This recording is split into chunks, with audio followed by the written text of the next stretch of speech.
vamos a comenzar a ver el material de superposición de ondas, que es el tema del capítulo 17. En realidad es una continuación del material que vimos la semana pasada, que está en la plataforma. En la plataforma ya puse también la clase asincrónica del jueves, donde hago ahí algunos problemas sobre movimiento ondulatorio. Entonces esta semana va a ser igual. Hoy voy a intentar acabar el material, ¿verdad? Y el jueves subirles una clase sobre problemas de este capítulo. Entonces, primero vamos a comenzar a ver, digamos, un poquito de la teoría y a ver si nos da tiempo también de hacer un problema hoy mismo para aplicar esto que se va a ver hoy. Bueno, entonces, ya la semana pasada habíamos visto que en el movimiento ondulatorio utilizamos una función y igual y de xt, ¿verdad? Entonces, esa función esa función depende de la posición x y depende del tiempo, ¿verdad? De un instante dado. Entonces, solo se estudió una onda, es decir, solo se estudió el movimiento de una onda como tal. En el capítulo que nos ocupa hoy, vamos a comenzar a ver, vamos a comenzar por el principio de superposición.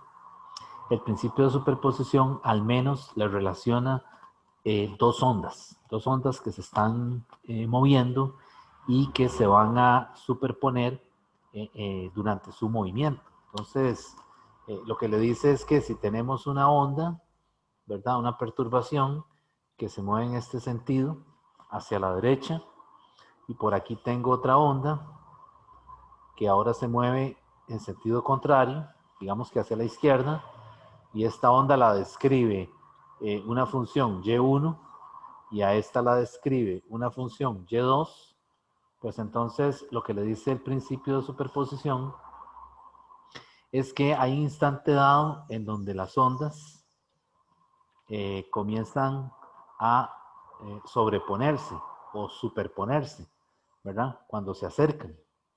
Y habrá otro instante en donde se da la superposición como tal. Entonces, esta sigue siendo Y1, esta sigue siendo Y2, y hay un instante en donde esta es la Y de la superposición. Y esa Y de la superposición es Y1 más Y2. Entonces, esto es lo que queremos utilizar hoy para estudiar fenómenos como la interferencia y las ondas estacionarias, ¿verdad? Es decir, el principio de superposición lo vamos a aplicar hoy a dos casos, interferencia y ondas estacionarias. Pero primero vamos a ver el caso de las ondas, de interferencia. Ok, bueno, aquí es claro que luego de que se superponen, cada una se separa nuevamente, ¿verdad? Y esta continúa con la dirección original hacia la izquierda y esta continúa con la dirección hacia la derecha, ¿verdad? Entonces queremos estudiar el momento en que ambas tienen una amplitud resultante.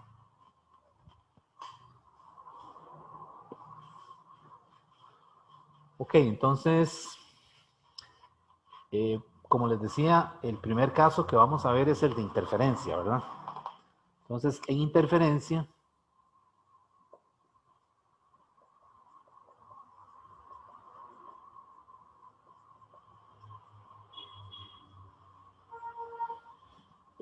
vamos a tener dos ecuaciones, ¿verdad? Y las voy a escribir.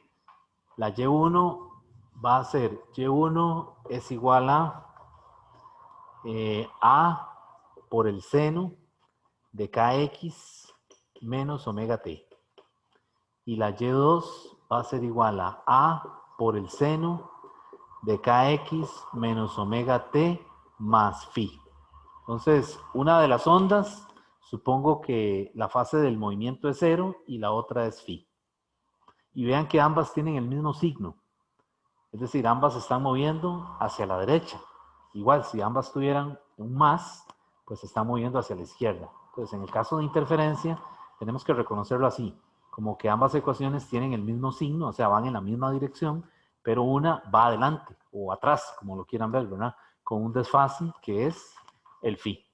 Entonces, esto es un caso, digamos, típico de interferencia. Entonces, yo quiero utilizar el principio de superposición para encontrar la ecuación que me describe precisamente donde ellas se sobreponen, ¿verdad? Entonces, lo que voy a hacer es que la sumo. Voy a sumarlas y entonces la llevo a ser Y1 más Y2. Puedo sacar a factor común la A y vean que me queda seno de kx menos omega t más seno de kx menos omega t más phi. Profe, una preguntita. ¿Sí? Eso es para el caso en que las dos A son iguales. Sí, Ah, y siempre va a ser así. bueno, Siempre vamos a trabajar con la misma amplitud, porque si la ok. amplitud no es igual, vamos a tener problemas a la hora de factorizar. Vean que yo aquí sumé y enseguida saqué a factor común la A. Entonces la amplitud siempre va a ser la misma. Ok, gracias. Ujú. Ok, entonces vean que ahora yo voy a usar esta identidad. Seno de A más seno de B es una identidad ahí en trigonometría que es 2 coseno de A menos B entre 2 por seno de A más B sobre 2. Y en este caso yo estoy diciendo que A es kx menos omega t y que B es kx menos omega t más phi.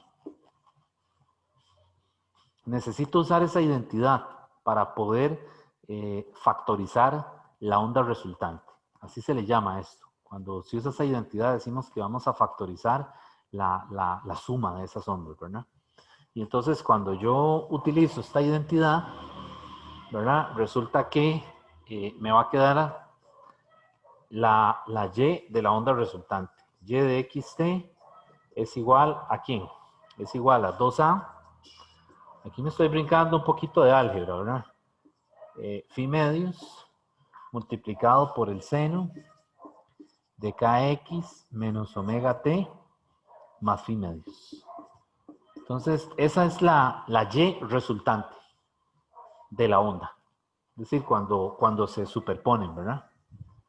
Entonces, de esta ecuación tenemos que ver algunas cosas, algunos detalles, ¿verdad? Primero que todo, la onda resultante sigue siendo una onda viajera. ¿Por qué? Porque vean que tiene la forma de la ecuación de onda de la semana pasada. Ya dijimos que las ondas viajeras tenían esta forma, ¿verdad? Y es una función de x más menos b por t, ¿verdad? Eso era una onda viajera. Entonces, aquí vean que mantiene la forma. Es kx menos omega t, más un ángulo de fase, que ahora está dividido entre 2, después de que se usó esta identidad. Pero sigue siendo una onda viajera, que tiene una velocidad v. Solamente que ahora la amplitud de la onda resultante es todo lo que está delante del seno. O detrás, como lo quieran ver, ¿verdad? Entonces, esto es lo que ahora yo llamo la amplitud de la onda resultante, ¿verdad? Producto de la superposición. Y vean que es una constante, ¿verdad? Porque la A es un número, que es la amplitud de la onda, de las ondas, digamos, individuales, es un número, ¿verdad? Y el phi también es un número. Esto pueden ser pi tercios, pi sextos, ¿verdad? Es un ángulo en radianes. Entonces vean que esto es una constante. ¿De acuerdo? Ok, entonces esa es la Y que le da el libro. Podría ser que en lugar de seno se use coseno aquí. Entonces sería bueno que también se acostumbre a usar la identidad que tiene, que es coseno de A más coseno de B, que es ahora mismo aquí no la tengo, pero que es muy similar a esta de aquí. Entonces el libro le da la que tiene seno de A más seno de B, pero es posible, ¿verdad?, que venga algún problema que haya que utilizar, o sea, que le den la Y con coseno.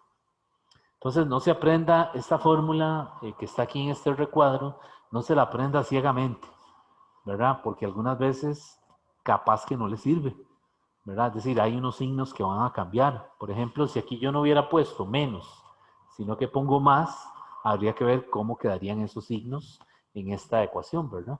Entonces, es importante que usted entienda cómo hacerlo, no que se aprenda la fórmula de memoria, ¿verdad? Ahora, si le da un caso como este, ¿verdad? Que ya usted sabe que con menos le da esto, pues usted la puede usar.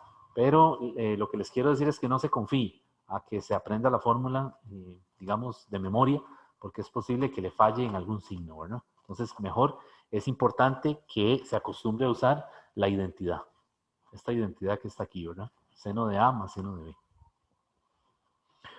Ok, bueno, entonces resulta que con esa ecuación podemos entonces ver dos tipos de interferencia. La interferencia constructiva y la interferencia destructiva. ¿Ok? Entonces, vamos a verlos. Tenemos interferencia constructiva. Interferencia constructiva. ¿Cuándo hay interferencia constructiva? Cuando la constante de fase es igual a 0 grados. ¿Verdad? Y entonces eso ocurre ¿cuándo? Cuando el coseno de phi medios tiene que ser igual a ¿quién? Si esto es 0, esto tiene que ser igual a más menos 1. ¿Verdad? Recuerden que puede ser una y por debajo o por encima, ¿verdad? Entonces esa y puede ser negativa o puede ser positiva. Por eso le estoy poniendo el más menos, ¿verdad? Y esto ocurre cuando el phi es igual a 0, 2pi, 3pi, ¿verdad? Hasta npi. En donde n es par. Perdón. Sí, hasta npi. No, n no es par. Déjeme ver. Ah, no, es que lo estoy poniendo mal. Aquí es 4pi. Aquí es 4pi, sí. Y aquí entonces n es par. Ahora sí.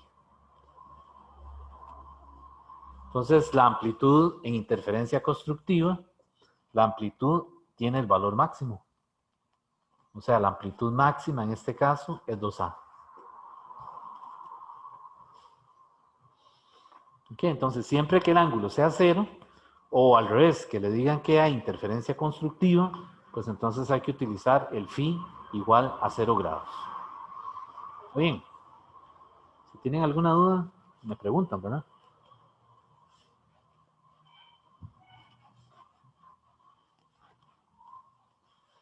Ok, entonces, el otro caso es la interferencia destructiva.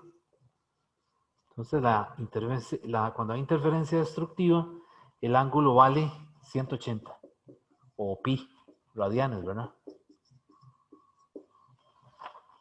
Entonces, ¿cuándo ocurre esto? Cuando el coseno de phi medios tiene que ser igual a 0. Y eso ocurre cuando phi es igual a pi, 3pi, 5pi, npi, donde ahora pi es impar.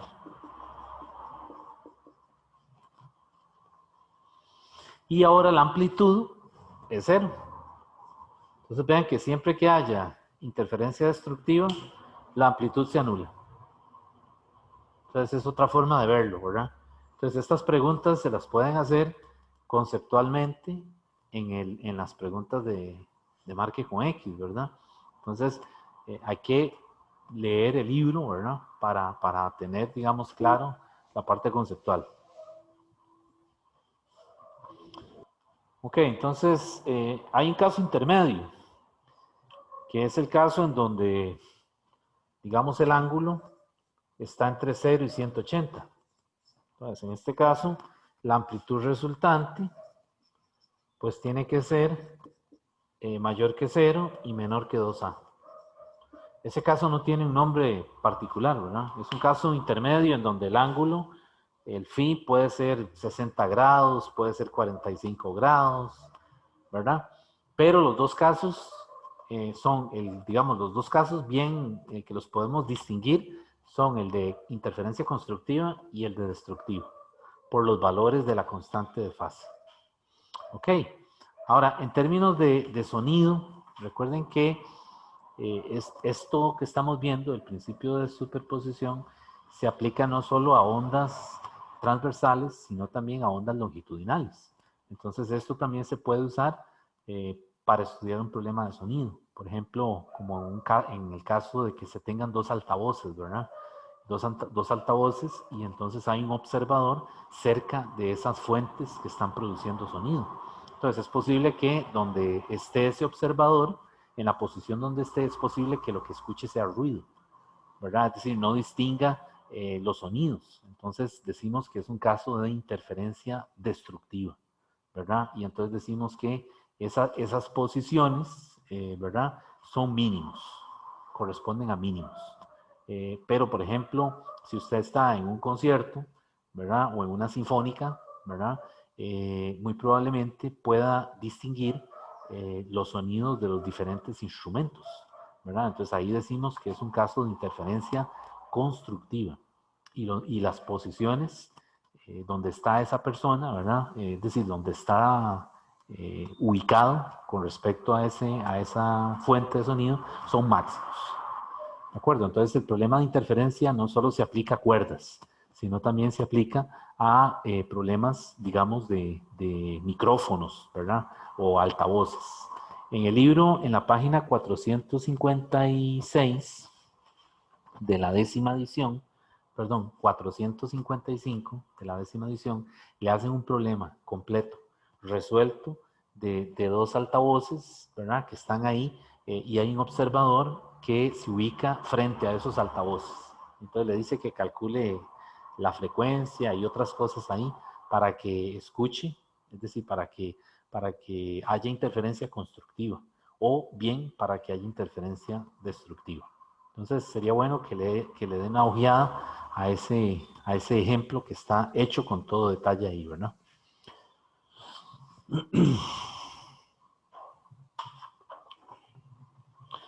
Bien, entonces vamos a hacer un problemita de aplicación de esto para, digamos, ejemplificar cómo es que se usa, cómo se trabajan estas ecuaciones.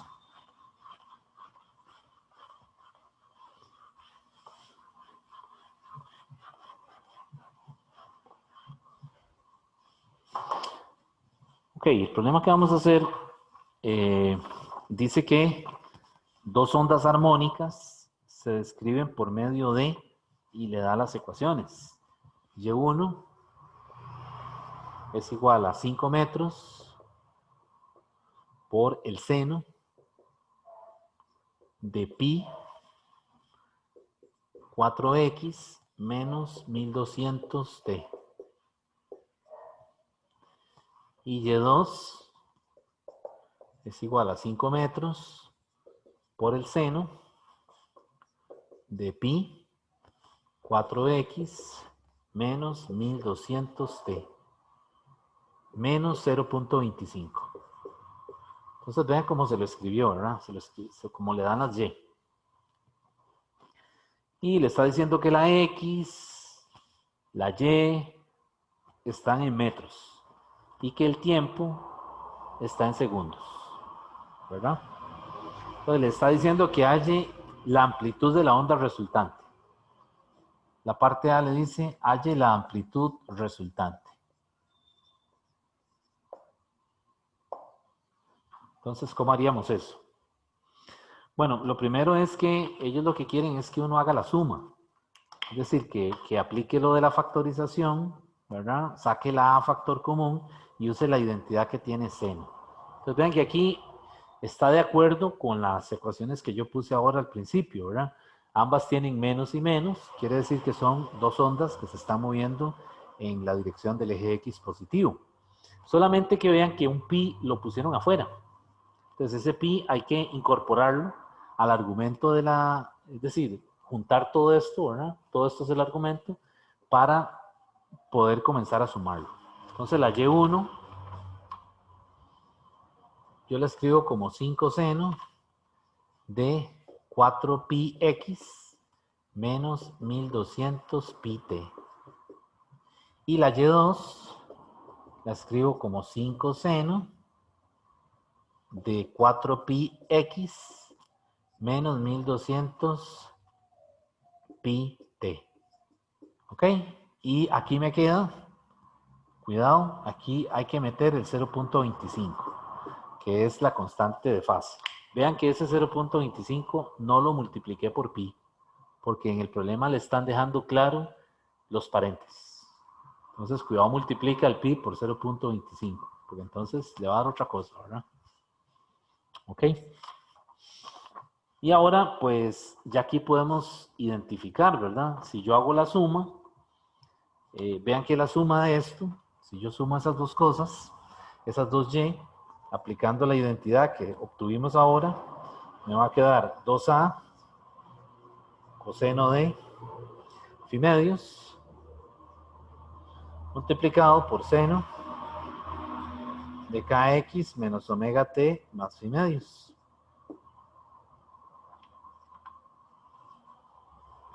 Y voy sustituyendo.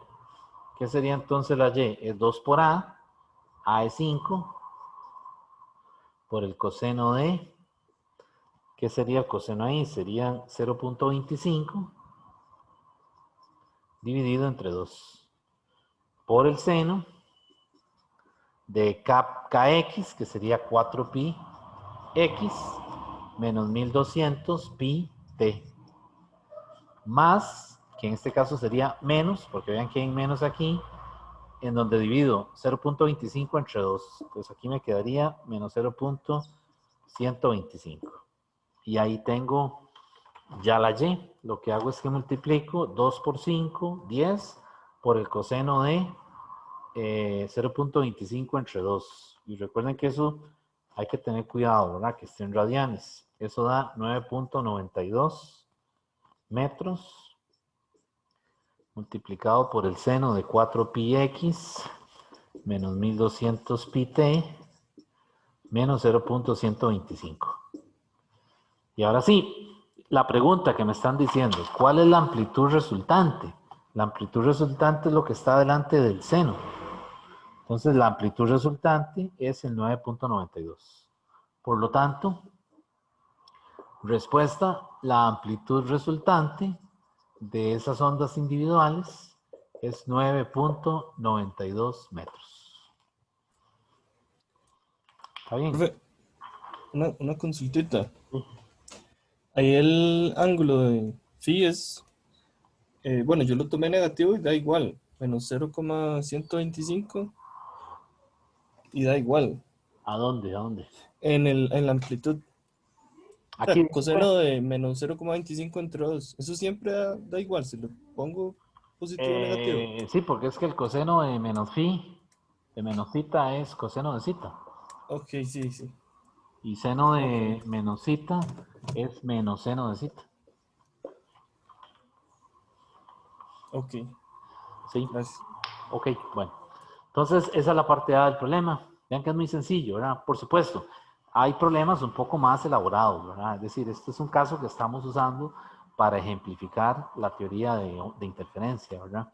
La parte B del problema le dice que cuál es la frecuencia de la onda resultante. O sea, cuál es la F de la onda resultante. Es muy sencillo. La F es usar esta fórmula. Omega es 2pi por F. Y la omega en la onda resultante es 1200 pi. Esa es la omega, sin el signo, ¿verdad? Entonces vean que la frecuencia sería 1200 pi dividido entre 2 pi.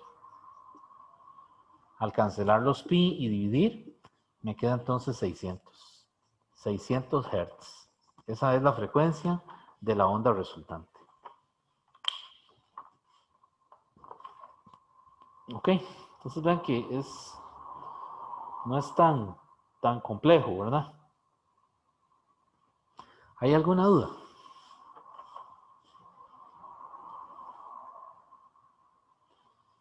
¿Está bien? Bueno, pues vamos a seguir entonces.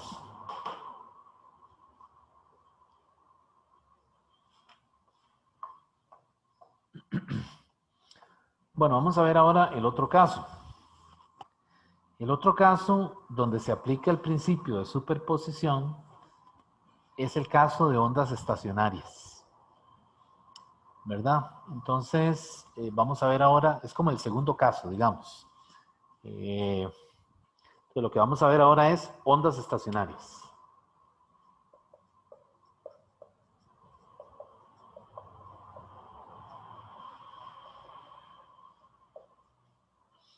Entonces, bueno, lo primero es cómo se genera o dónde aparece una onda estacionaria. Se genera una onda estacionaria cuando dos ondas vienen en sentido contrario e interfieren, como el primer ejemplo que yo hice en la pizarra, que eran dos ondas que venían, digamos, a su encuentro, ¿verdad?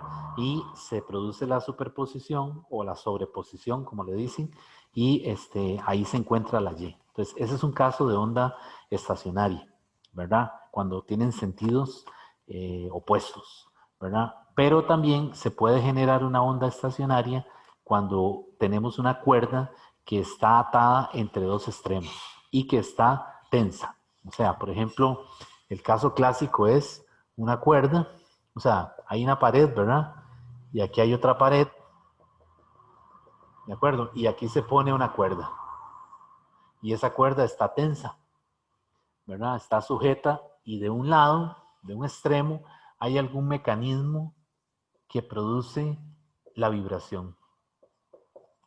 Es decir, por ejemplo, un vibrador, como los que usan en el laboratorio de física 2, es un aparato que usted le regula la frecuencia, ¿verdad? Y entonces cuando lo prende, ¿verdad? Él comienza a producir esas ondas estacionarias en la cuerda. Y entonces ese es otro caso de cómo se pueden ver ondas estacionarias. ¿Por qué le dicen estacionarias? Es muy importante porque realmente cuando se produce una onda estacionaria, los puntos en la cuerda, la perturbación no se mueve. No es como en el caso de la onda viajera en interferencia. Ya ustedes vieron que en el caso de interferencia, cuando se aplica el principio de superposición, lo que le queda al final es una onda viajera. O sea, una onda que se está moviendo con una velocidad dada. O sea, es un pulso que va moviéndose, ¿verdad? En el caso de la onda estacionaria, cuando se produce la superposición, un punto cualquiera en esa superposición, en esa onda superpuesta, no se mueve. Por eso le llaman una onda estacionaria. ¿Qué es lo que hace ese punto? Únicamente oscilar hacia arriba y hacia abajo, o sea, verticalmente, con un movimiento armónico simple. Entonces, es muy importante que usted distinga muy bien el caso de interferencia y el caso de ondas estacionarias. En ambos se aplica el principio de superposición, pero el tratamiento, es decir, la Y resultante que se obtiene es distinta. Entonces, vamos a ver ahora el caso de onda estacionaria. Entonces, para el caso de onda estacionaria, yo voy a tener dos Y igual. Y1, que va a ser A por el seno de Kx menos omega t.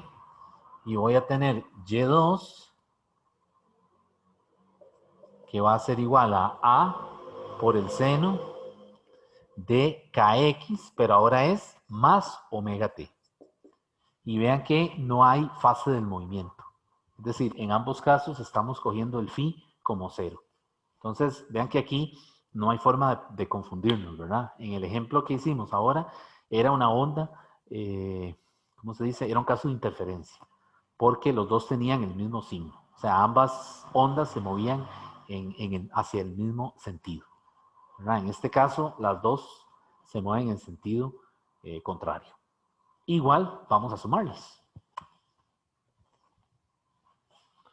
Entonces, cuando yo la sumo, me va a quedar Y, que es igual a Y1 más Y2, factorizo la A y me queda ahora seno de Kx menos omega t más, más seno de Kx menos más omega t. ¿Ok? Ya ahí la estoy escribiendo de esa manera. Entonces vean que aquí ahora la A es el Kx. Y la B es el omega t. Y yo puedo usar esta identidad, seno de A más B más menos es igual a, ¿cómo era esto? Seno de A por cos de B más menos sen de B por cos de A. Así era, sí, ¿verdad? Y también está cos, ¿verdad? Cos de A más menos B era cos de A, cos de B, y aquí hay que invertir, menos más, sen de A, sen de B. ¿Ok? Entonces lo que tengo es un caso en donde tengo seno. ¿Lo ven? Y A es kx y B es omega t. Entonces yo quiero aplicar esta identidad a este caso de aquí. ¿Verdad? Ahora, si aquí fuera coseno, pues tiene que utilizar la otra, que es coseno. Por eso le digo que no se aprenda una sola identidad o no se acostumbre a una sola identidad, sino que juegue con las cuatro, porque pues uno no sabe qué le van a poner de Y, qué le van a dar de Y, ¿verdad? Un ejemplo particular. Vuelvo y les digo, el libro usa seno, pero podría ser que venga alguna pregunta con coseno, ¿verdad? Y entonces mejor aprende a hacerlo con la identidad, ¿verdad? Ok, entonces haciendo esa sustitución ahí, me va a quedar lo siguiente. Vamos a llegar a esta ecuación. Otra vez me voy a brincar unos pasitos, pero la idea es que usted también los haga, ¿verdad? Entonces, usando esta identidad, ¿verdad? La de seno, voy a obtener esto. La y resultante de xt va a ser igual entonces a 2a seno de kx coseno de omega t. Y vean ahora el resultado. Vean el resultado que se obtiene. Y quiero compararlo otra vez con la onda viajera, para que ustedes vean, cuando es interferencia, vean lo que se obtuvo. 2a coseno de phi medios, seno de kx menos omega t más phi medios. Entonces, esto es interferencia y estos son ondas estacionarias. Vean la ecuación que se obtiene ahora en ondas estacionarias. ¿Es la ecuación de una onda viajera? No. Vean que ya no aparece el seno de kx menos omega t más phi medios. Ya ahora tiene esta forma. Solo aparece coseno de omega t solito. Esto es un producto y aquí le aparece la amplitud resultante. Entonces, ¿qué es la amplitud resultante ahora en ondas estacionarias? La amplitud resultante es ahora 2a seno de kx. Es muy distinta a 2a coseno de phi medios. ¿Cuál es la primera diferencia que vemos aquí? Bueno, que esta es constante. Esta no cambia el valor. Cuando ocurre la superposición es un número. Pero ¿qué pasa en el caso de ondas estacionarias? Vean que la amplitud es una función de quién. Depende de quién. De la x. De la posición que se esté analizando a lo largo de la cuerda. Y la cuerda, el extremo izquierdo está en x igual 0 y el derecho está en x igual L. Si L es la longitud de la cuerda. Entonces vean que esa x va cambiando, ¿verdad? Dependiendo del punto donde se esté estudiando el movimiento armónico simple. ¿Hay dudas de esta parte? Profe, con respecto a la sustitución de KX y omega T, Ajá. ¿cuál es la diferencia entre el problema que vimos anteriormente cuando sustituye básicamente toda la expresión dentro del seno? Ah, ok, es que eso depende de la identidad, porque es que cuando usamos la identidad para interferencia, recuerde que esa identidad tiene seno, tiene coseno, o sea, tiene dentro del argumento, tiene ya la suma incorporada entre dos. Así, coseno de A menos B, y aquí sería seno de A más B. Entonces vea que aquí, en el caso de interferencia, la A es todo el K, es todo el K por X menos omega T. Y la B es el otro término que tiene la constante de fase. Es que, o sea, se debe a la escogencia, simplemente, a la sustitución, ¿verdad? Al final son lo mismo, la diferencia es la fórmula que se está usando. Sí, O sea, bueno, la fórmula con respecto a coseno y coseno de A menos B y seno de A más B. Al final termina siendo lo mismo. bueno, no, no es lo mismo, porque vea que esta identidad, las de aquí, las de seno y coseno, vea que es un producto separado por una suma, una resta. Lo ve que aquí hay un producto, y aquí hay una suma, una resta, en ambos términos, en ambas identidades, perdón. Pero vea que aquí no hay una suma. ¿Qué hay aquí? Un producto. O sea, Sí, es coseno de esto por seno de esto. Entonces, la razón, es decir, como le digo, aquí como quedaron factorizadas, se debe a la identidad trigonométrica que se está usando. ok. Ok, bueno, entonces, les decía entonces que la amplitud en interferencia es constante, no cambia, porque vea que es un número. La amplitud de la onda individual es un número, 5 centímetros, o 10, o 20. Y el ángulo es una constante. Pueden ser 0 grados, puede ser 60 grados, ¿verdad? No va a cambiar. Sin embargo, en la onda estacionaria, vean que la amplitud de la onda estacionaria depende de quién, del valor que tome X a lo largo de la cuerda. Quiere decir que la amplitud en ondas estacionarias va a ir cambiando. Puede ser que vaya aumentando o que vaya disminuyendo, dependiendo de los valores que tome X a lo largo de la cuerda, ¿verdad? Entonces, la otra cosa es que vean que está multiplicada por coseno de omega t. Entonces, esto se parece, a mí esta ecuación se me parece a la del oscilador. ¿Cuál es la del oscilador? El oscilador es x de t es igual a por coseno de omega t más phi. Solamente que aquí no está el phi, porque desde el principio se escogió que fuera cero. Pero vean que esto se parece mucho ¿a quién? A esto. Entonces, efectivamente, estamos demostrando que en ondas estacionarias no hay un movimiento de traslación, es decir, no hay una onda viajera, no hay un pulso, es lo que quiero decir, sino que las partículas en la cuerda lo que están haciendo es un movimiento vertical armónico simple. Entonces, aquí es muy importante el concepto, ¿verdad? Que usted distinga las dos cosas, porque vendrá alguna pregunta en examen donde lo ponen a prueba, ¿verdad? A ver si usted distingue interferencia de onda estacionaria. Y sin embargo, las dos se explican usando el principio de superposición, ¿verdad? Ok. Bueno, entonces vamos a continuar. Si no hay ninguna duda, vamos a seguir. Voy a borrar todo esto para continuar con ondas estacionarias. Estamos todavía en el tema de ondas estacionarias. Vamos a ver, voy a borrar por aquí.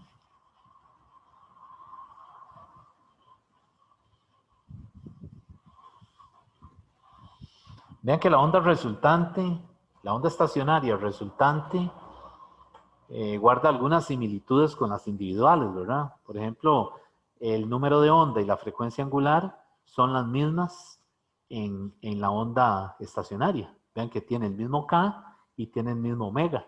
Entonces, eso puede ser una preguntilla que le hagan, ¿verdad? Conceptual. Le dicen, ¿qué similitud guarda la onda estacionaria resultante con la onda individual? Y le ponen opción A, la frecuencia es la misma, opción B, la amplitud se duplicó, ¿verdad? Entonces hay que ver esos detallillos, ¿verdad? Que el número de onda y la frecuencia angular se mantienen igual. Ok, entonces, bueno, cuando nosotros estudiamos las ondas estacionarias,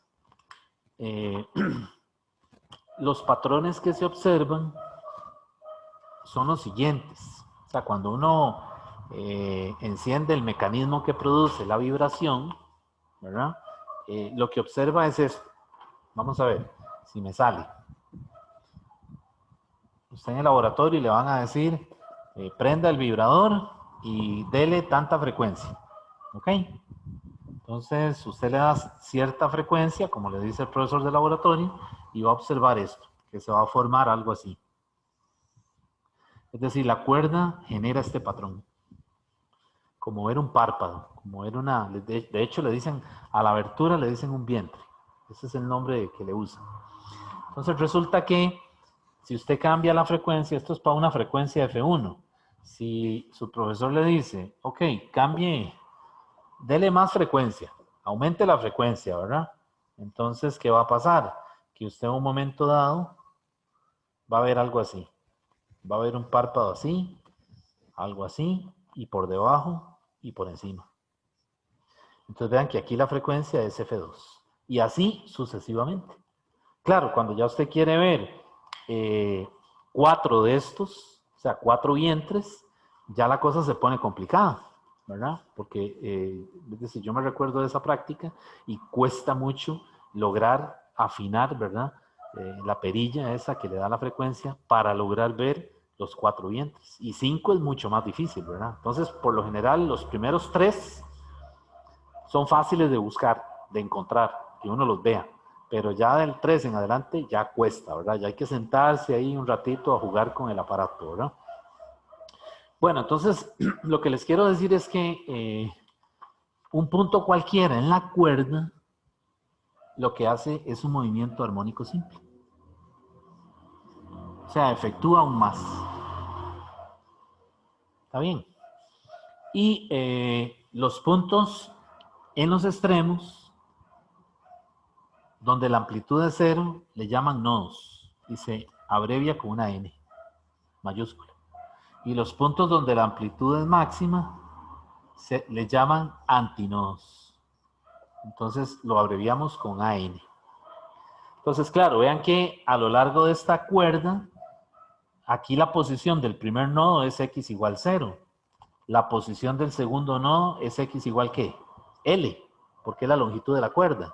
Y la posición del nodo aquí, de este antinodo, hay que ver cuánto es, porque no sé. Realmente no necesariamente tiene que ser la mitad, ¿verdad? Aunque sí podría hacerlo, ¿verdad? Si en este en particular sí podría ser, ¿verdad? Entonces, para identificar las posiciones de los nodos y de los antinodos, usamos una fórmula que ya nos da el libro. Entonces vamos a ponerlos aquí. Antinodos. Entonces, para los antinodos, decimos que el seno de kx, esto que está aquí, tiene que ser igual a más menos 1. ¿Por qué más menos 1? Porque la amplitud tiene que ser máxima, ¿verdad? Es donde el párpado está más abierto, o el vientre. Entonces puede ser para arriba o puede ser para abajo. Y de esto, lo que obtenemos es lo siguiente, que kx es igual a pi medios, esa es la secuencia, ¿verdad? 3 pi medios, 5 pi medios, y ahí sucesivamente. Y si yo ahora sustituyo lo que es k, ¿qué era k? K es 2 pi entre lambda, ¿cierto? Entonces de aquí yo puedo despejar la x de los nodos, perdón, de los antinodos. La x de los antinodos es esta formulilla. N más un medio multiplicado por lambda medios. Donde la n corre desde 0. Para n igual 0, 1, 2, 3 y ahí va. Ok. O también puede usar esta otra. N por lambda cuartos, donde la n ahora corre con los impares. 1, 3, 5 y ahí va, ¿verdad? Entonces vean que cualquiera de los dos le da la posición del antinodo, la que usted quiera usar. Nada más que tenga cuidado con esta restricción en el valor de n, ¿verdad? Cuando va a usar alguna de esas dos ecuaciones. Eso le daría la posición de los antinodos. Nuevamente, ¿qué es el antinodo? Es el párpado, ¿verdad? El vientre, la parte más distendida, ¿verdad? O más abierta, no sé cómo decirlo. Ok, bueno. Y ahora vamos con la posición de los nodos. Ya sabemos que los nodos son los puntos donde la amplitud es 0.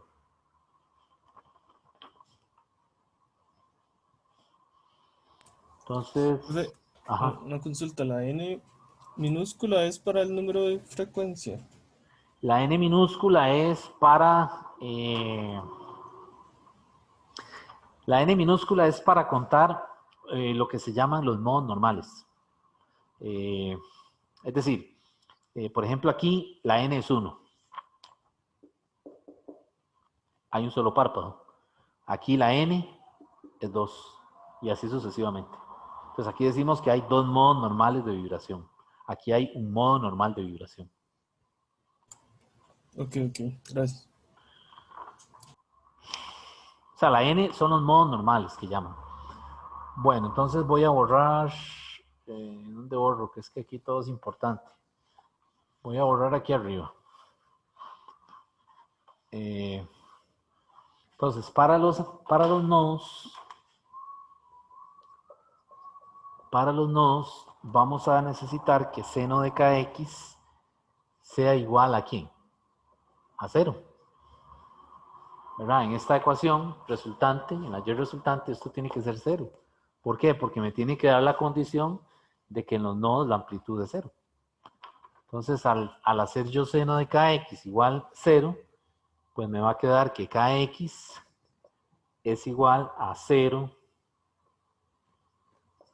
El siguiente es pi, el siguiente es 2pi, 3pi, de tal manera que kx es igual a npi, ¿verdad? Y entonces ahora el x, la posición de los nodos, va a ser entonces n por lambda medios, donde la n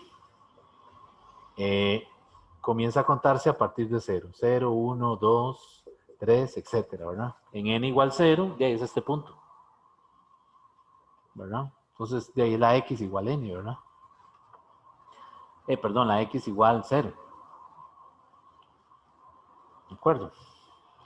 Entonces, tenemos dos ecuaciones. Una para calcular la posición de los nodos y otra para calcular la posición de los antinodos.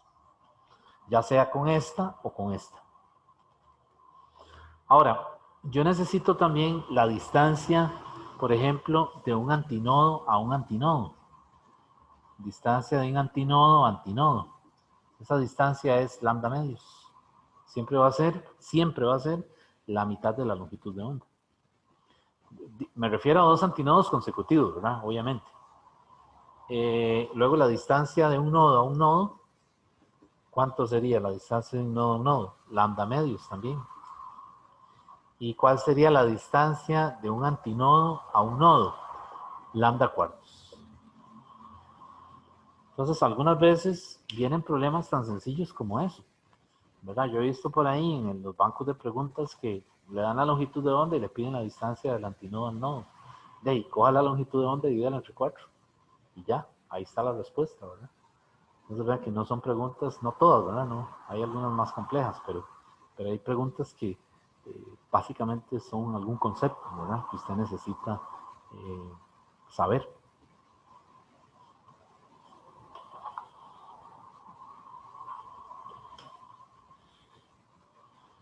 Bueno, entonces,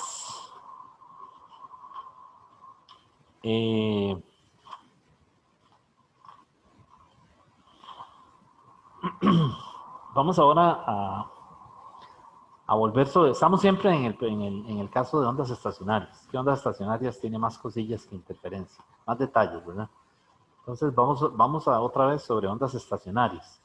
Quiero volver otra vez a este caso, al caso de la cuerda, con los modos normales.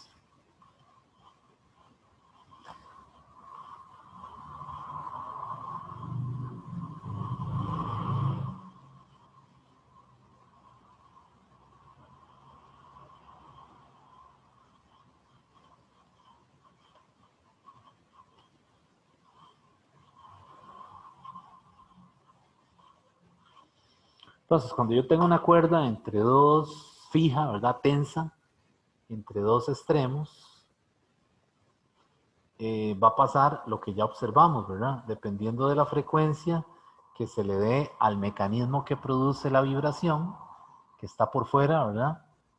El vibrador, en este caso, él tiene como una palanquita, ¿verdad? Y esa palanquita es la que efectúa ese movimiento, ¿verdad? Repetitivo, y se considera aproximadamente un nodo. Esa es la otra.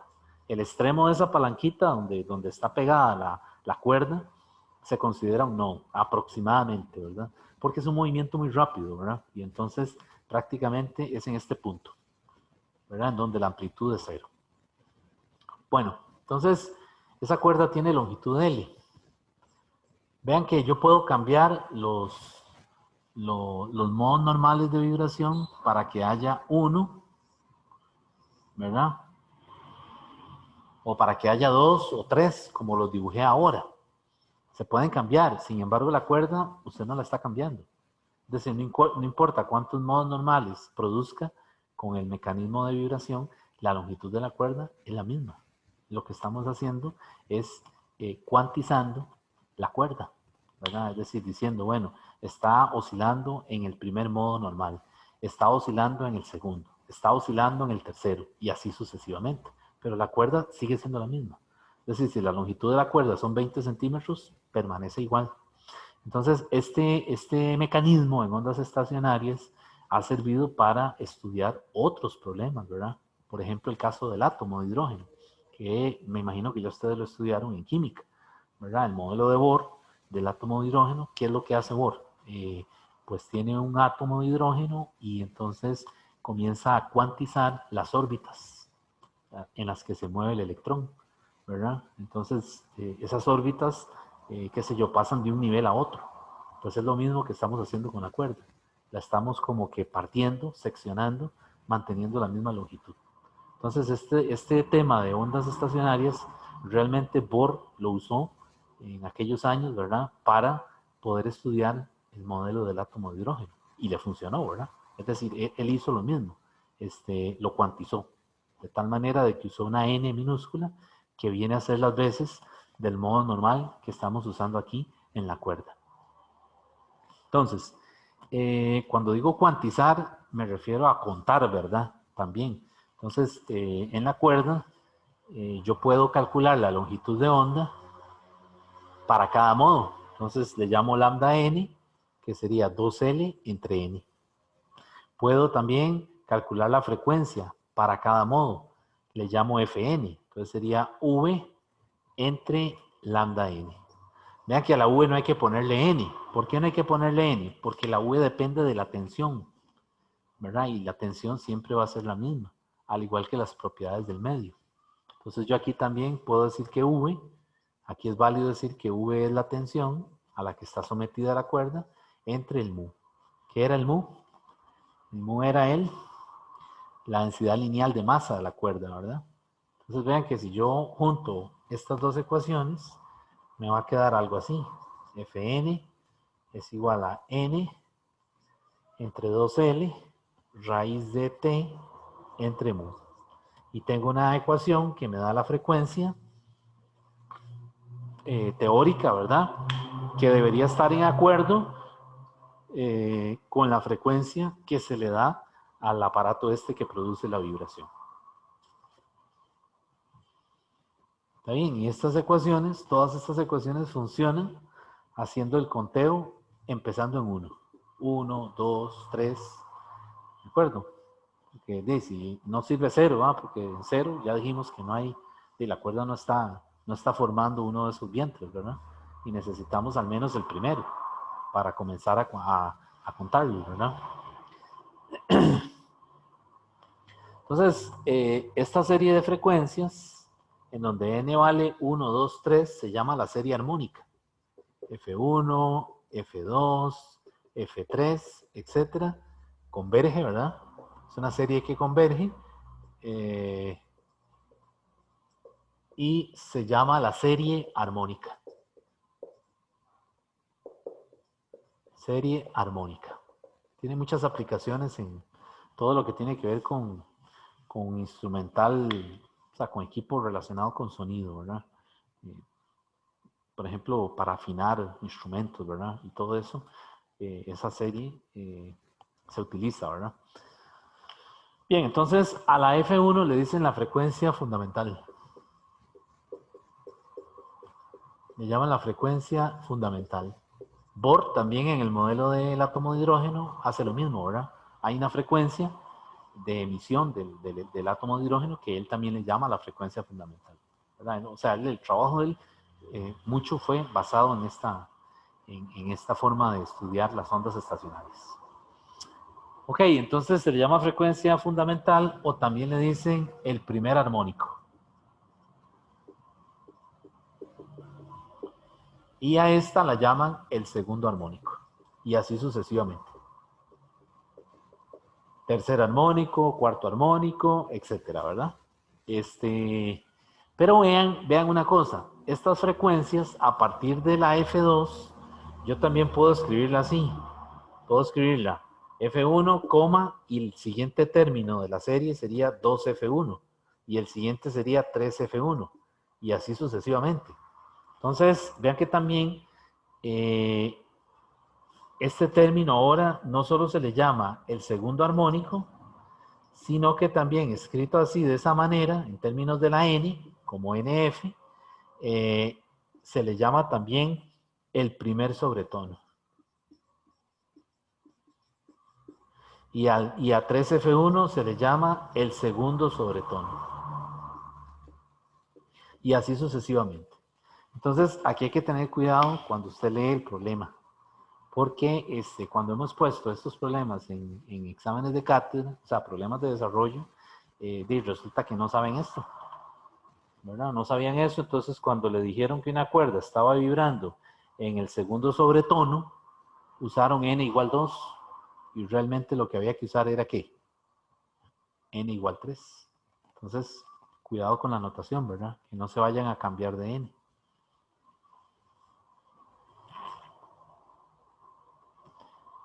Bueno.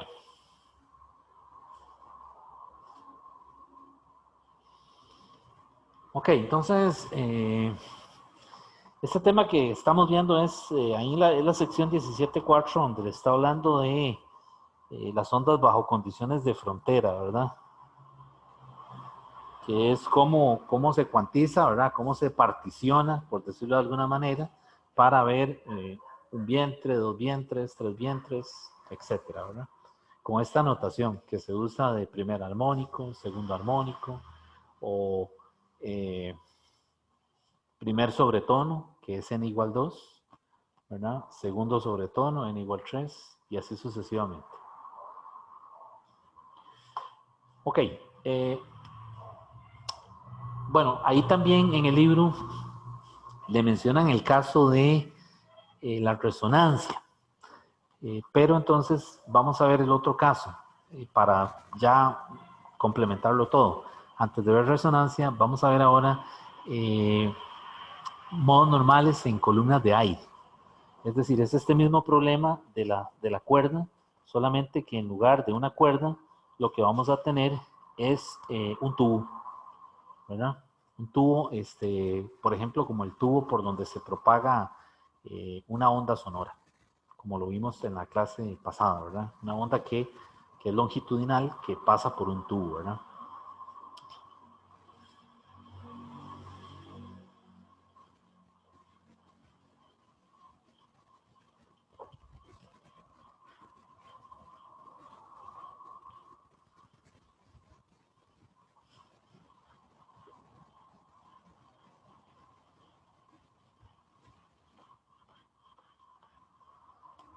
Entonces, esto que vamos a ver son ondas estacionarias en columnas de aire.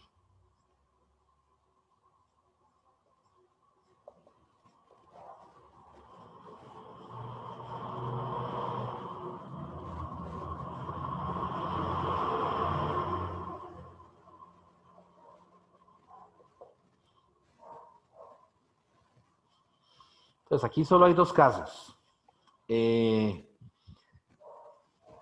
les llamamos tubos. Entonces, hay tubos abiertos y hay tubos cerrados. Y a los tubos cerrados les dicen semiabiertos. Cuidado, porque esto también genera confusión. Debido a los libros, algunos autores le llaman a los tubos cerrados, les dicen semiabiertos. Entonces, un tubo abierto es un tubo abierto por ambos extremos.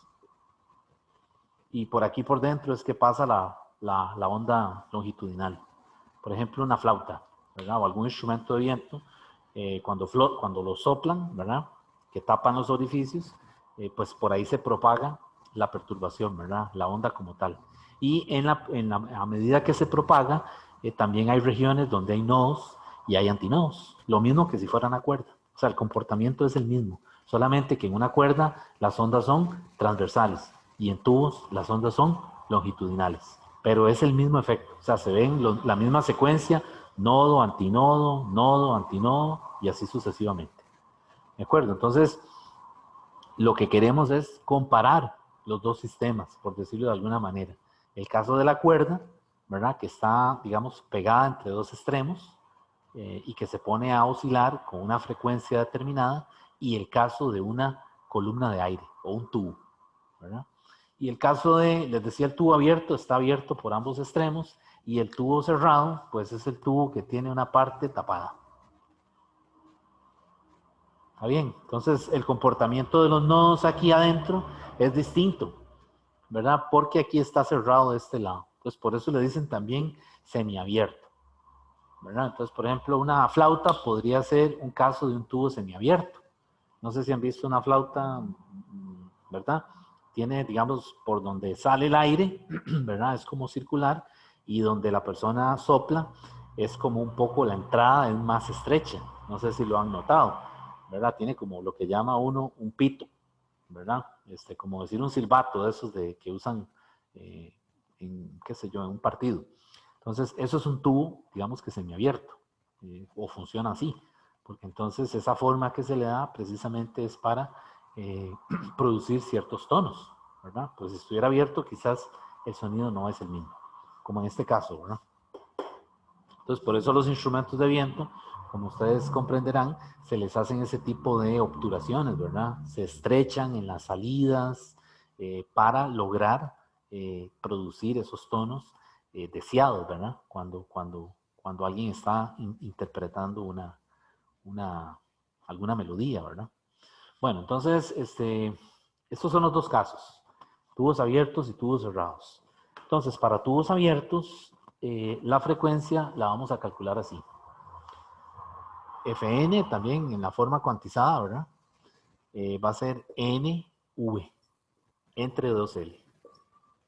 Y la N, en este caso comienza a correr en 1. 1, 2, 3, ¿verdad? Y esa Fn también la puedo escribir como N por F1.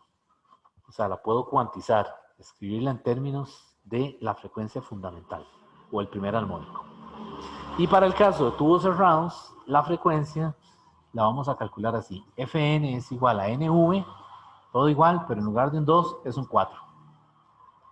Y la N ahora se cuenta con los impares, es decir, N1, 3, 5, 7, etc. ¿De acuerdo? Y también se puede cuantizar. Entonces, esto también yo lo puedo escribir como N por F1. ¿Ok? Entonces, aquí la N son los números naturales y aquí la N son los impares. Este otro caso también algunas veces se puede usar así, también se puede calcular así. 2N, o siempre, ¿verdad? No algunas veces, siempre se puede calcular así. 2N menos 1 por V entre 4L. Pero ahora la forma de contarlos es igual que aquí. Si usa esa ecuación, tiene que ser N igual a 1, 2, 3, 4, 5. Ahí va, ¿verdad? Entonces, uno usa cualquiera, ¿verdad? La que usted quiera. Esta o esta. No importa, ¿verdad? Siempre que a la hora de contar, escoja la secuencia correcta. ¿Está bien? Entonces, esta es la historia de los tubos abiertos y tubos cerrados. ¿Para qué queremos eso? Porque queremos estudiar un fenómeno que se llama la resonancia, que es un fenómeno que no solo aparece en mecánica, en problemas mecánicos, ¿verdad? Sino que también aparece en otro montón ¿cómo se dice?, de temas que no están aparentemente vinculados con mecánica, con las leyes de Newton, sino que pueden aparecer en, qué sé yo, en temas tan diversos, ¿verdad? Entonces, por ejemplo, sonido. En sonido hay resonancia. Ok, el asunto de la resonancia es lograr que la frecuencia de oscilación sea la misma en dos sistemas distintos. Entonces, por ejemplo, aquí ya hemos visto dos sistemas. ¿Cuáles son esos sistemas? Vamos a volverlos a retomar. Son la cuerda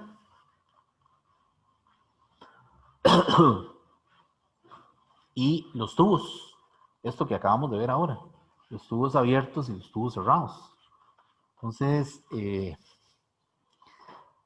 lo que queremos ahora es estudiar el fenómeno de resonancia. Entonces, en el caso de la resonancia, pues las ondas estacionarias tienen un conjunto de frecuencias naturales que se pueden calcular con esta fórmula, la que escribimos ahora hace rato, ¿verdad? Esta, T entre mu. Entonces, lo que yo quiero es igualar esas frecuencias de los dos sistemas. ¿Cuál sistema? La cuerda, que está pegada entre dos extremos, ¿verdad? Fijos. Y hay aquí algún mecanismo que la está poniendo a oscilar, ¿verdad? De manera de que forma esos modos normales. Y el otro sistema, ¿cuál es? Por ejemplo, un tubo cerrado. Un tubo cerrado puede ser un pozo. Un pozo que usted tiene en su casa, en una finca, lleno con agua, ¿verdad?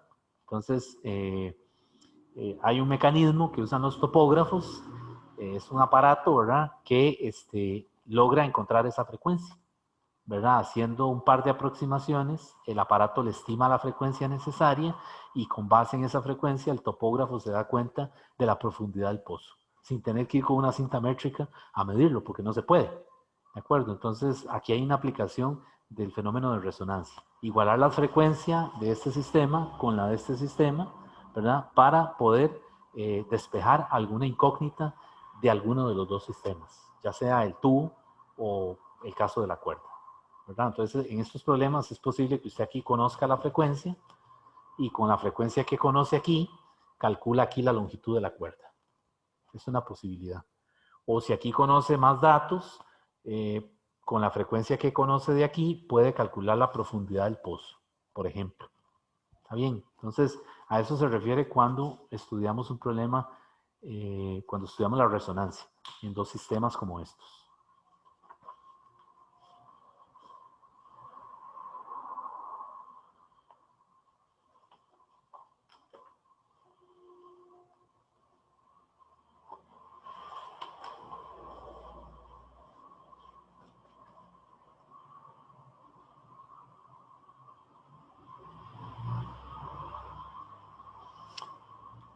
Bueno, ¿hay alguna duda, algo que no haya quedado claro?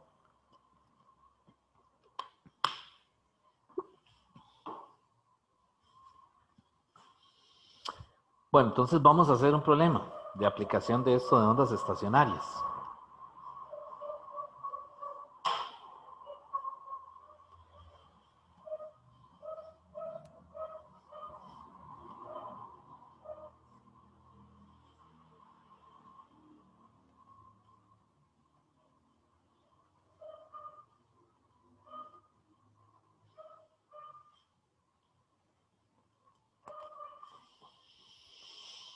Uh-huh.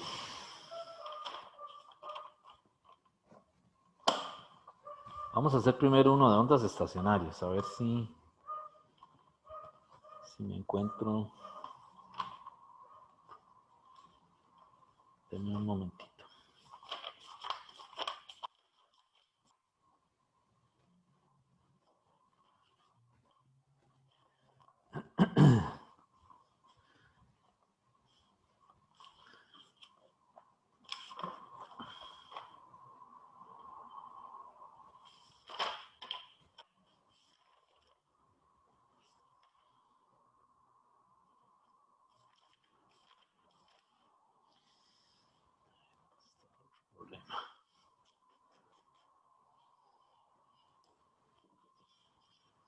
Ok, ya me acordé.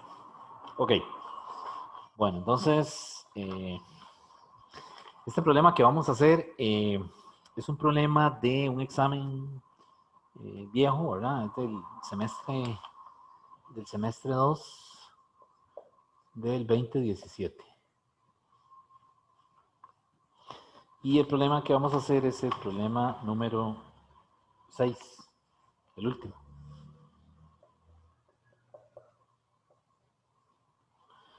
Entonces dice, dos ondas que viajan en direcciones opuestas. Ya le está diciendo que tiene que ser ondas estacionarias, ¿verdad?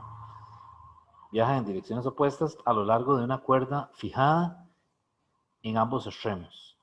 Crean una onda estacionaria descrita por la siguiente ecuación. Y de xt es igual a 0.01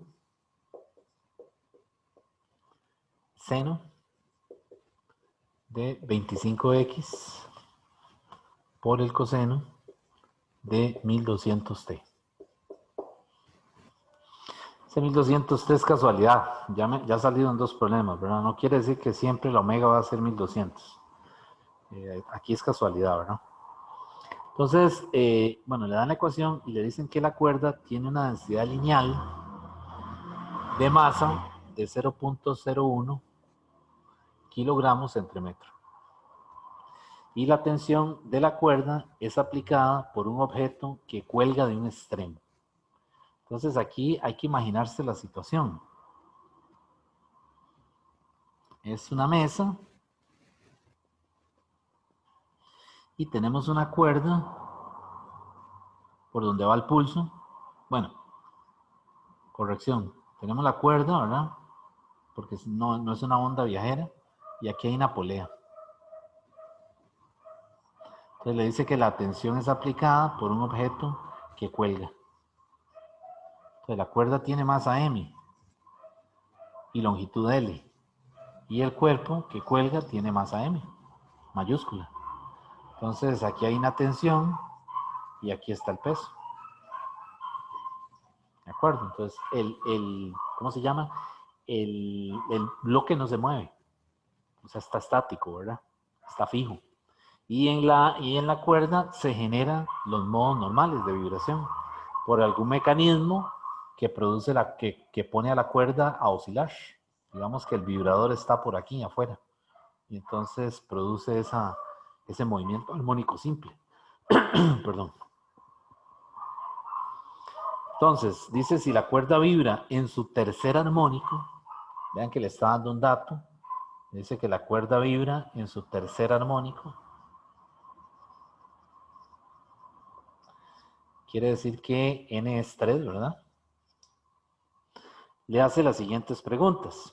Le dice la parte A, dice calcule la amplitud y la longitud de onda de las ondas incidentes. Parte A, halle la amplitud y la longitud de onda de las ondas incidentes. ¿Cuáles son las ondas incidentes?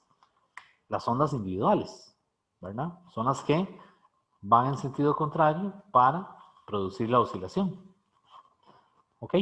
Luego la parte B le dice la longitud de la cuerda, o sea, la L.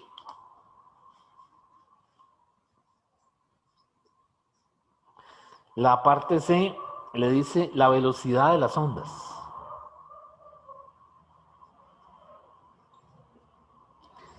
La parte D, la masa del objeto colgante.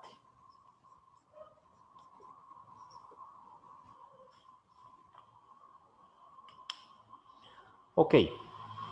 Bueno, vean, jóvenes, ese problema, vean que aquí está el seno y aquí está coseno. Entonces, tiene la forma, nos está diciendo que Y1 es A por el seno de KX menos omega T y Y2 es igual a A por el seno de KX más omega T. Entonces, cuando yo sumo eso, la Y tiene que ser Y1 más Y2.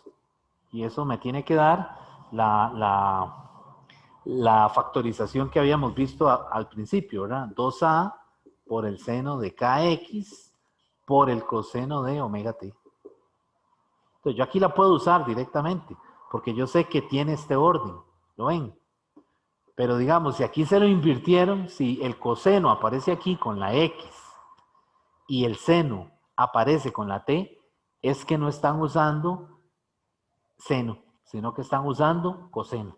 Entonces ahí es donde yo les digo que tengan cuidado de hacer la escogencia correcta, porque si no es posible que les pueda dar un signo distinto o que identifiquen alguna magnitud errónea, ¿verdad? Incorrectamente. Entonces cuando usan coseno aquí, en las individuales o en las incidentes, como les llamen, aquí se invierte. El que tiene el kx es el coseno y el que tiene el omega t es el seno. ¿De acuerdo? O bien ambos son seno y seno. Por ejemplo, si esto fuera coseno, coseno y coseno, aquí sería seno y seno. ¿Está bien? Entonces háganlo ustedes para que se cercioren de que es así, ¿verdad? Bueno, la cosa es que aquí sí nos están dando el caso como está en el libro. Es lo que quiero llegar al punto que quiero llegar, para no hacer la cosa más larga. Y entonces, claro, aquí lo que tenemos que hacer únicamente es identificar lo que nos están pidiendo, ¿verdad? Me están pidiendo la amplitud. ¿Ok? ¿Cuál sería la amplitud de la onda individual? De ahí, vean que aquí la K es 25 metros a la menos 1 y la omega es 1200 segundos a la menos 1. Simplemente comparando, ¿verdad? Entonces yo sé que K es 2pi sobre lambda. Entonces de aquí yo puedo despejar lambda. Lambda sería 2pi entre 25. Y ahí ya tendría el número de onda que me están pidiendo. Ese número de onda, perdón, el número de onda no, la longitud de onda. La longitud de onda, lo dije mal. Y eso sería 2pi entre 25, esto es 0.25. ¿Qué unidades? Metros. ¿Verdad? Aquí esto está en metros, ¿verdad? Esto está en metros. No lo puse. Entonces, obviamente, tenemos que usar las unidades del sistema internacional. ¿Y la amplitud que hago? De la amplitud es coger 0.01, que es la amplitud resultante, y igualarla a 2a. Y de aquí despejo la a. Sería 0.01 entre 2. Eso me da 0.005 metros. Y esa sería la amplitud de la onda incidente. Vean que esta es la amplitud de la onda resultante toda, ¿verdad? Si le dijeran, ¿cuál es la amplitud de la onda resultante? ¿Qué dirían ustedes? La amplitud de la onda resultante es una función de x, ¿verdad? Y es igual a ¿quién? A 0.01 seno de 25x. Esa sería la amplitud de la onda resultante. ¿Ok? Bueno, entonces ahí estaría la parte A. No sé si hay alguna duda de esa parte. No. Bueno, entonces vamos a la parte B. Me está diciendo la longitud de la cuerda. Y para la longitud de la cuerda yo uso aquella fórmula que tenemos por ahí. El lambda n es 2L entre n. Esa es para la parte B. Y vean que la n es 3, porque me está diciendo que la cuerda está oscilando en el tercer armónico. Por lo tanto aquí la L sería 3 por lambda, 3 sub 3 entre 2. Y el lambda sub 3 es el que calculamos aquí, porque estamos en el tercer armónico, ¿verdad? Entonces esto sería 3 multiplicado por lambda 3, que sería 0.25, entre 2. Y ahí me da la longitud de la cuerda. Esa longitud de la cuerda a mí me dio 0.377 metros. Revisen ahí a ver si está correcto.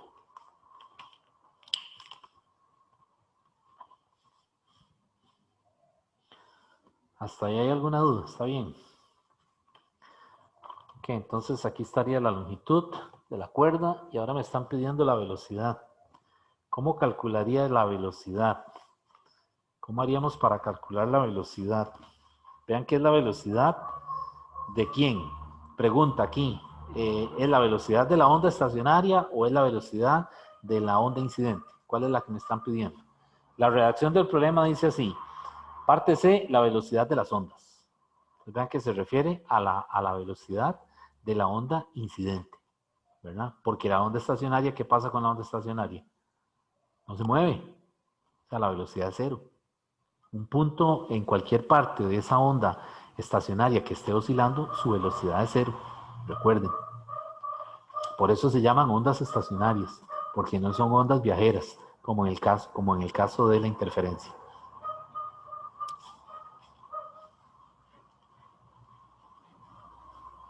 Entonces es la velocidad de la onda, de cada una de las ondas incidentes, que es la misma.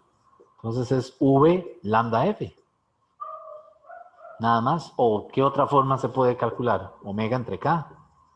O también se puede escribir como raíz de tensión entre mu. ¿Verdad? Todas esas posibilidades. Yo usé lambda por F. Entonces lambda sería lambda 3 por F3, porque estoy en el tercer armónico. Entonces aquí sería entonces lambda 3, que son 0.25, por la F3. La F3 es la omega entre 2pi. Y la omega son 1200 entre 2pi. Y ahí tendría la velocidad de la onda incidente. Eso a mí me da 48 metros sobre segundo. Esa sería la parte C. Ok, luego dice, dígame. ¿Podría repetir qué significaba incidente? Incidente es la onda original. En ondas estacionarias, recuerde que son dos ondas individuales que vienen de frente, o sea, con sentido contrario. Así. Una así, para allá, y otra así. En este sentido. Entonces, estas son las ondas incidentes. Cuando se suman, es porque se está usando el principio de superposición. Ok, ¿Ahí? gracias. Sí. Recuerden que las ondas estacionarias se producen de dos formas. Dos ondas individuales que vayan en sentido contrario o una cuerda que esté tensa, como este caso. Entonces es lo mismo, se comporta igual. Entonces ahí le está diciendo, el problema le está diciendo, suponga que hay dos ondas incidentes que vienen en sentido contrario. ¿Cuál es la velocidad? Pues es la velocidad de cada una de ellas, que es la misma. Bueno. Profe, una pregunta. Dígame. Esos que hemos visto, Sí. la sonda la genera un punto. Si se generan dos puntos diferentes y están tensas, es lo mismo. No, solamente se genera No. de un lado. Es decir, en la cuerda un extremo está fijo, digamos que el punto de aquí, cuando la cuerda pasa por la polea, y de este otro lado está el vibrador. Es decir, el aparato que hace que produce la oscilación. Ok, ok. Uh-huh. Entonces la onda incidente la produce el vibrador. ¿Perdón? La onda incidente entonces la produce el vibrador y se hace estacionar al estar en la cuerda. Ok, buena pregunta. Sí, déjenme ver cómo les explico esa situación. Sí, digamos, el vibrador cuando se acciona, ¿verdad? Cuando usted le dio una frecuencia en particular, él comienza a producir esas ondas y después como que se regula, ¿verdad? Y entonces ya lo que se ven son los patrones. Es decir, aquí, lo que nosotros deberíamos ver aquí, que no lo estoy dibujando, es lo siguiente. Vamos a ver si me sale. 1, 2, 3. 1, 2, 3. Eso es lo que estaríamos viendo. Y esta cuerda no estaría aquí. Bueno, sí estaría, obviamente, pero estaría formando estos tres vientres. Entonces habría tres antinodos y hay, ¿cuántos nodos? 1, 2, 3, 4.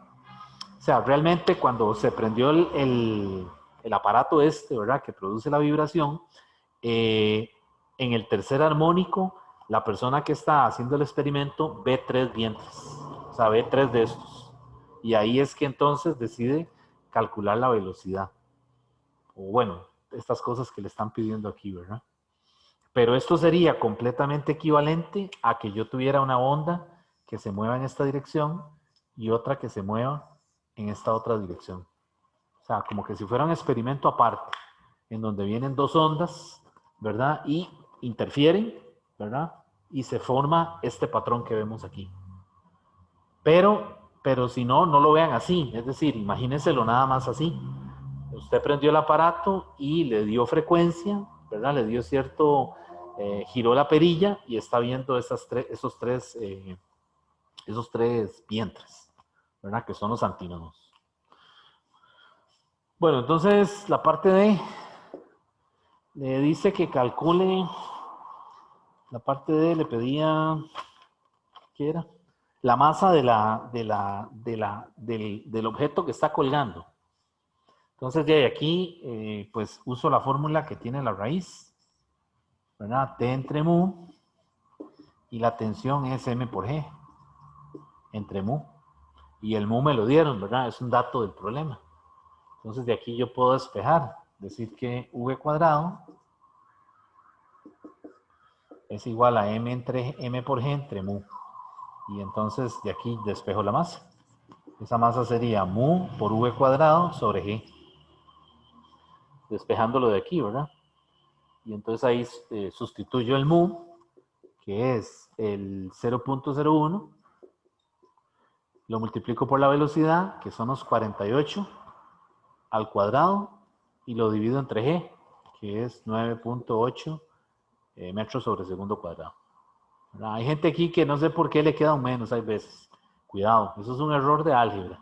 Entonces, para quitarse el menos de encima, dicen que la g es menos 9.8. Y entonces ahí me dicen que ya, que así se lo quitaron de encima. No, es falso. Porque recuerden que aquí no estamos estudiando la g como un vector. Solamente usamos la magnitud. Entonces, no me le ponga menos al 9.8, ¿verdad? Porque no estamos en caída libre. ¿De acuerdo? Lo trabajamos solo como una magnitud. Y bien, este es un problema de aplicación de ondas estacionarias. Nos falta hacer un problemita, que es lo que lo que vamos a hacer en la clase de asincrónica, de lo que vimos de último, la parte de resonancia, ¿verdad? Cuando tenemos 2 sistemas oscilantes, un tubo con aire y una cuerda tensa, como este caso. Entonces, de esos problemas tengo que hacer uno más, que será para la clase sincrónica. Ahora, lo que me queda para acabar la clase, que no les he comentado, es el asunto de la reflexión y la transmisión, ¿verdad? Ustedes saben que las ondas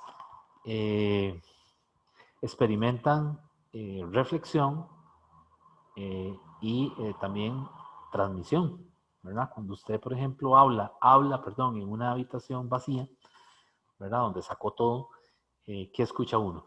El eco, ¿verdad? La gente dice, el eco, ¿verdad? Realmente lo que está escuchando es la reflexión de la onda, porque cuando usted habla a esa habitación que está vacía, esa onda se expande, ¿verdad?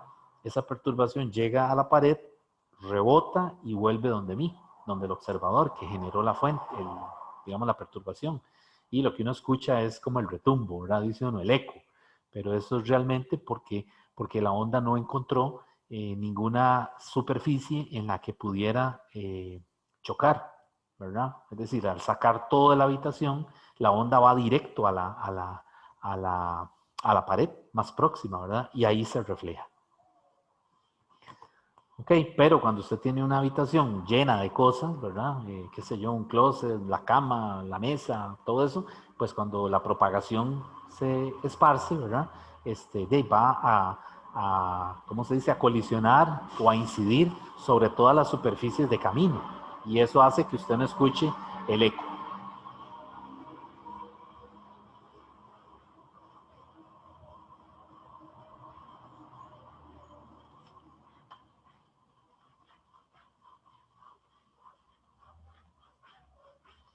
Profe, ¿Tiene el valor de que le dio la masa?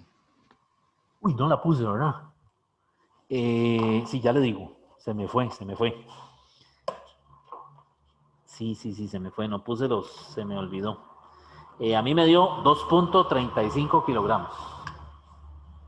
M igual 2.35 kilogramos. Ok, Ok, gracias. bueno, con gusto. Vamos a ver ahora entonces esto que les digo, ¿verdad? Y ya con eso vamos acabando. Reflexión versus transmisión de ondas. Reflexión versus transmisión.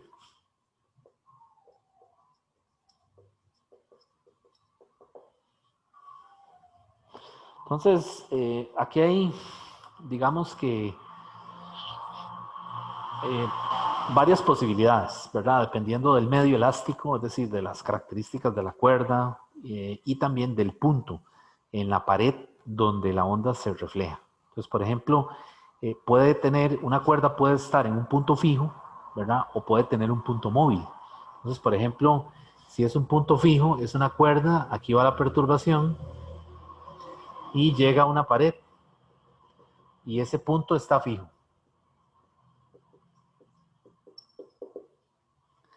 ¿Ok? Pero también puede pasar que sea un punto móvil. Es decir, aquí va la perturbación y en la pared lo que hay no es una pared, sino es una varilla.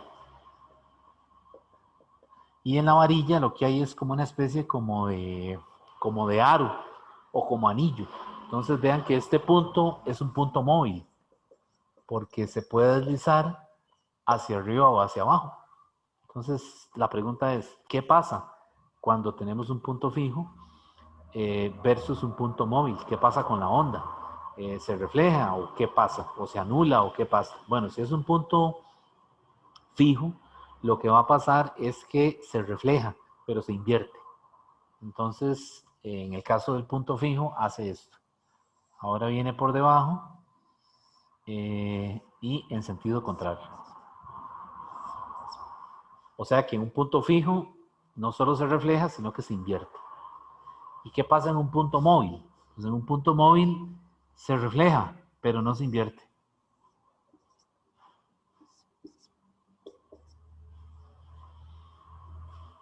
¿Ok? Y la otra cosa es que vean que tenemos también una situación intermedia. ¿Qué pasa si no tenemos una cuerda, sino que tenemos dos cuerdas? Y dos cuerdas que tengan densidad lineal de masa distinta. Por ejemplo, imagínense un cordón y una cuerdita un poquito más delgadita y que se puedan pegar de alguna manera. Entonces, por ahí va a pasar un pulso, ¿verdad? Es la otra posibilidad. Es decir, vamos a tener el caso, por ejemplo, de una cuerda delgadita y aquí tenemos una cuerda más gruesa. Pues la voy a exagerar.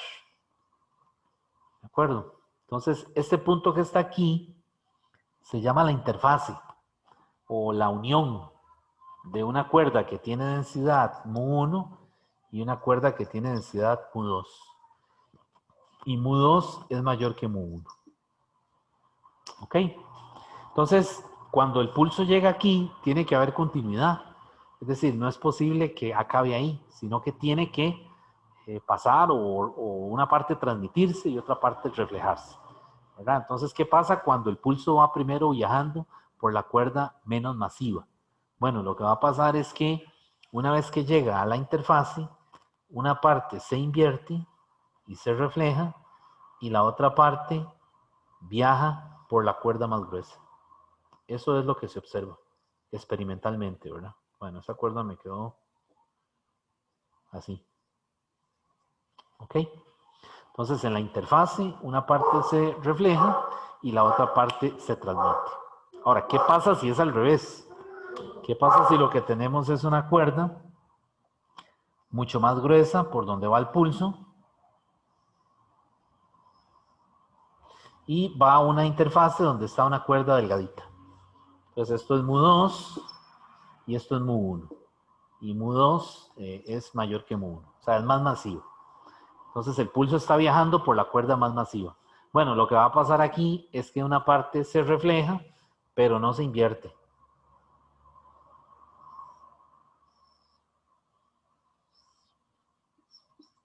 Vuelve en sentido contrario únicamente, reflejada. Y la otra parte se transmite por la cuerda menos densa. Entonces vean que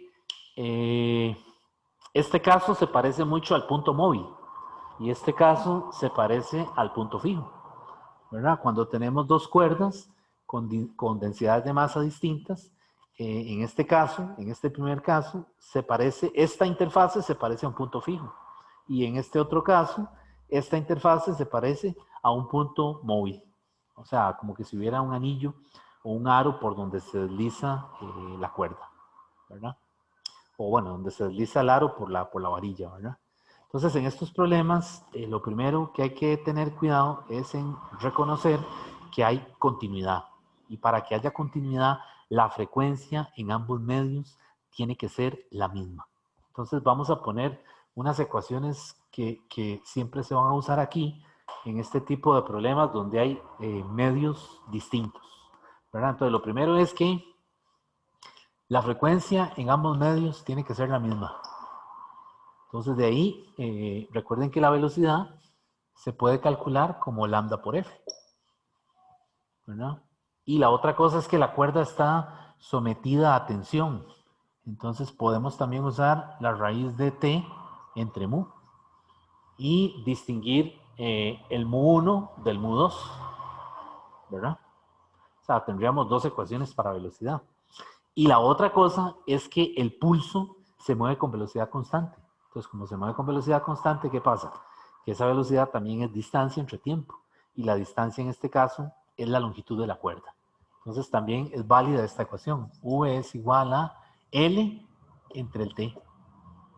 Entonces, con estas cuatro ecuaciones, uno puede resolver un problemilla de estos, que le dicen, qué sé yo, que una cuerda, la densidad lineal es el doble de la otra y la frecuencia es igual a tanto. Entonces calcule la velocidad por el primer medio, por la primera cuerda. Entonces le tienen que dar algunos de estos datos en estas fórmulas, ¿verdad? Para que usted pueda calcular lo que le están pidiendo. Qué sé yo, el tiempo que tarda el pulso en pasar por la cuerda menos masiva. O qué sé yo, la densidad lineal de la cuerda más masiva. ¿De acuerdo? Entonces le tienen que dar algunos datos para que usted juegue con estas ecuaciones y con el hecho de que tiene que haber continuidad entre dos medios distintos. ¿Ok? Profe, el L es de las dos cuerdas juntas. No, el L es de cada una. El L es el L1 de la cuerda 1, del medio 1, y el L del medio 2. O sea, yo las estoy poniendo aquí como que si fueran solo estas, pero digamos, aquí hay dos ecuaciones. Lambda 1 por F1, lambda 2 por F2, pero F1 es igual a F2. Y aquí también hay tensión entre el mu1, tensión entre el mu2. O sea, son ecuaciones separadas para cada medio.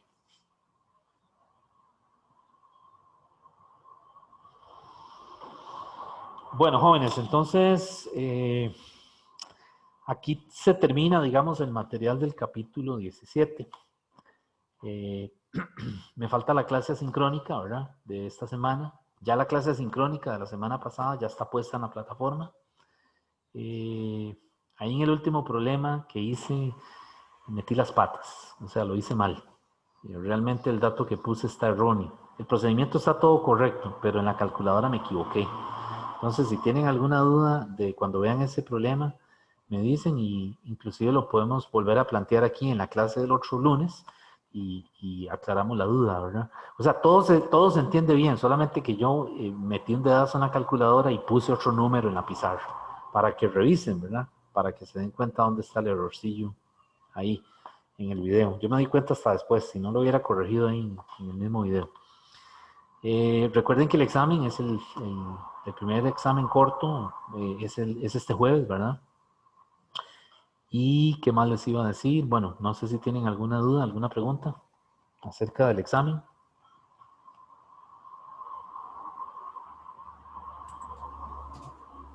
No, era solo capítulo 14 y 15, ¿verdad? Sí, es el capítulo 14, pero solamente la Bueno, parte, sí, las secciones que vimos. sí, las secciones de dinámica, ¿verdad? Estática, ¿no? Ujú. Aunque estática hay que usarla algunas veces, ¿verdad? Porque hay ecuaciones ahí que hay que usar, pero no va a venir un problema de Arquímedes, ni un problema de... Ajá. Lo que viene es problemas de Bernoulli, de la ecuación de Bernoulli y de la ecuación de continuidad, ¿verdad? Sí, y creo que ya eso era lo que les iba a decir. Entonces, si no tienen ninguna otra pregunta, pues nos veríamos el siguiente día, es el miércoles, ¿verdad? Que yo hago la hora de consulta de 8 a 10. Les mando la invitación para aquellos que puedan a esa hora conectarse, ¿verdad? Alguien me había preguntado en una clase anteriormente que cómo se hacía con las horas de consulta si no podía asistir a las horas de consulta mías. Pues ahí en la carta del estudiante están los correos de cada profesor. Entonces sería que usted le escriba al profesor donde la hora de consulta a usted le sirve y le pregunte qué posibilidad habría de que lo incluya, ¿verdad? O de que le mande la invitación para que usted pueda conectarse a la hora de consulta que él tenga, ¿verdad? En el horario que él tenga, ¿verdad? Entonces, esa es la opción que por ahora tenemos, ¿verdad? Para este semestre sería esa, ¿verdad? Bueno, entonces, Ve, dígame. una última pregunta. Sí. ¿La versión del libro del Serway, cuál es la que se usa para este curso? Para este curso, bueno, vean, la versión oficial, o sea, el libro oficial con respecto al cual se recomiendan los problemas es la 10ª. Sin embargo, usted puede estudiar de la 9ª. La 9ª también es muy buena. De hecho, para mí me gusta más la 9ª que la 10ª, porque la 9ª tiene más problemas, más variados. La 10ª le quitaron un montón de cosas. Entonces, sin embargo, la oficial es la 10ª, porque digamos las secciones del libro en la carta del estudiante y los problemas recomendados es con respecto a la 10ª. Entonces hay gente que lo que hace es que tiene la 9ª, estudia de la 9ª y lo que hace es que por ahí alguien le pasó copias de los problemas de la 10ª, ¿verdad? Pero es decir, a lo que quiero llegar es que, es decir, en el examen tal vez no le van a venir problemas parecidos a los recomendados o iguales, digamos. Entonces, es indistinto dónde estudia usted, ¿verdad? De la 9ª o de la 10ª, las dos tienen eh, problemas, ¿verdad? La 9ª tiene más problemas, de hecho, tiene más variedad de problemas. Está más completa, ¿verdad? Así que, para efectos de estudiar, puede hacerlo de la 9ª. Hay gente que estudia hasta de la 7ª, ¿verdad? Son muy parecidas, ¿verdad? Ok, Porque, ok. porque de una edición a otra lo que cambian son, quitan problemas y ponen otros, y quitan unas fotos y ponen otras, porque usted sabe que esto es un negocio, ¿verdad? Si el libro lo mantienen igual, de nadie lo compra, ¿verdad? Entonces es un asunto también de la parte comercial, ¿verdad? Pero puede estudiar de cualquiera. Ok, gracias, profe. Bueno, ok. Bueno, jóvenes, entonces quedamos aquí y nos veríamos la próxima semana, si Dios quiere. Hasta luego. Muchas gracias por la atención. Sí, muchas Luego, gracias a profe, usted, muchas profe. Bueno, gracias. gracias. Bueno, hasta luego. Gracias, profe. Con mucho gusto. Hasta luego.